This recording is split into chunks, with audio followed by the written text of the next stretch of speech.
Маниге туугандар, Дордой жабылды.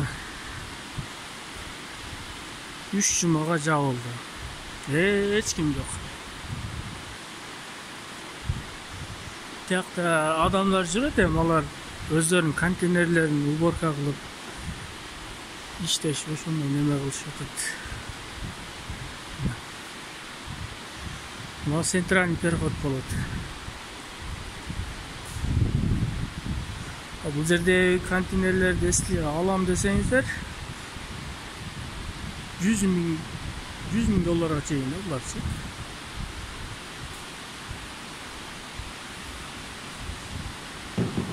Это ходовой контейнерлер да буларчы. Эгер бизнес кылып баштайм десеңиздер, 100 миң же 70-80 миң доллар көтөрүп алып келсеңиздер, бул жерден эч ким жок.